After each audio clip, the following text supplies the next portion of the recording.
Guys, क्या आप जानते हैं कि नाग पंचमी के दिन सांपों को दूध क्यों पिलाए जाते हैं? ये जानते हुए भी कि वो जो है वो रेप्टाइल है, मीन्स रेप्टाइल में जो है वो दूध पचाने वाला एंजाइम होता ही नहीं है। फिर हम नाग पंचमी के दिन नागों को या फिर जो सर्प होते हैं उनको दूध क्यों पिलाते हैं? क्यों है ऐसी मान्यता? क्या हमारे पूर्वजों को नहीं पता था कि जो रेप्टाइल्स होते हैं उनमें दूध को पचाने वाले एंजाइम होते ही नहीं है? फिर क्यों हमारे पूर्वजों ने ये शुरू किया? क्यों वो नाग पंचमी के दिन नागों को या फिर सर्पों को दूध पिलाते हैं? हमारे पूर्वज जो है वो बिना सोचे समझे कोई भी काम नहीं करते थे। वो बेमतलब का काम नहीं करते थे। वो हर चीज के पीछे एक लॉजिक ढूंढ कर ही काम करते थे। तो चलिए जानते हैं नाग पंचमी के सीक्रेट्स। नाग पंचमी के दिन हम किसी नाग के शरीर को दूध ऑफर नहीं करते। आजकल एक ट्रेंड चल रहा है, जिंदा सांपों को पकड़ते हैं और उन्हें जबरदस्ती दूध पिलाते हैं। ये बहुत ही गलत है, क्योंकि उनके अंदर दूध पचाने की क्षमता होती ही नहीं, क्योंकि उनमें एंजाइम पाया नहीं जाता।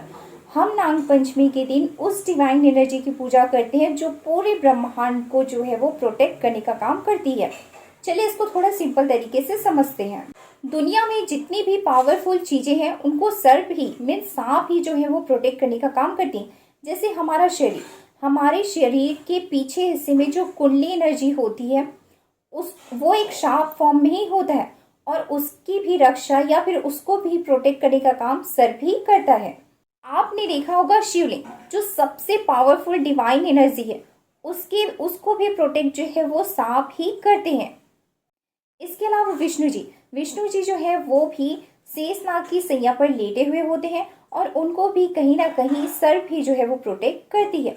इसके अलावा अगर हम देखें तो बड़े बड़े मंदिरों के नाम आप जानते भी होंगे, जहाँ जो दरवाजे होते हैं उनमें सर्प बने होते हैं, और वो सर्प मंत्रों से जो है वो प्रोटेक्ट होते हैं। अगर आपने ये भी देखा होगा कि जो पुराने सोने चांदी खजाने होते हैं उनके भी प्रोटेक्शन के लिए सर्प ही होते हैं। अगर देखा जाए तो पूरे ब्रह्मांड में जितनी भी पावरफुल एनर्जी है या जो डिवाइन एनर्जी है उन सबको प्रोटेक्ट करने का काम जो है वो सर्प या नाग जो है वो करते हैं। नाग पंचमी एक ऐसा दिन है जहाँ ब्रह्मांड का एक ऐसा पोर्टल खुलता है, जहाँ जब हम पूजा करते हैं तो हमारी एनर्जी जो है वो सीधे नाग लोक तक जो है वो पहुंचती है, और उनकी जो डिवाइन एनर्जी होती है वो हमें ब्लेस करती है। इसलिए इस दिन पूजा करना बहुत ही इम्पोर्टेंट है। नाग पंचमी के दिन पूजा करने के बहुत से फायदे हैं। जैसे अगर कालसर्प दोष होता है तो वो हट जाता है। अगर कुंडली में राहु केतु की महादशा चल रही होती है वो हट जाता है। इसके अलावा अगर संतान नहीं हो रहे हैं तो उसके भी उपाय हैं नाग पंचमी की पूजा। बस आपको ध्यान ये रखना है, आपको जीवित सर्प लेकर उसको जबरदस्ती पकड़कर दूध नहीं पिलाना, बल्कि आपको मंदिर जाना है जहाँ शिवलिंग हो या फिर जो नाग की मूर्ति बनी होती है, ऐसे मंदिर में जाकर पूजा अर्चना करनी है। दूध जो है वो ऑफर करना है।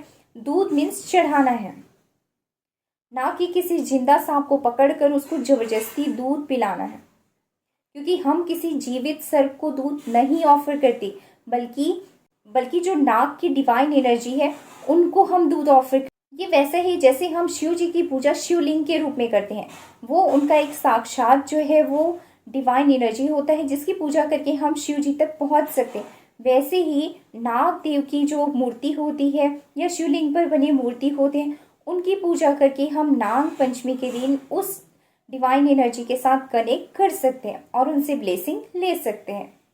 ठीक है, तो आप समझ गए होंगे कि कैसे हमें पूजा करनी है, और हमें जीवित सर्पों को दूध नहीं पिलाना बल्कि मूर्ति वाले सर्पों को जो है पूजा अर्चना करनी है और साथ ही उनको दूध ऑफर करना है। तो इस तरीके से हमारे पूर्वजों ने ये प्रथा शुरू की थी और हमें इसको कंटिन्यू करना चाहिए। तो आज आप जान गए होंगे कि नाग पंचमी के दिन किस तरीके से पूजा करनी चाहिए। हे गाइस, अगर वीडियो अच्छा लगा तो लाइक करना मत भूलिएगा, और ऐसे इंटरेस्टिंग वीडियो के लिए like, subscribe and share. Thank you.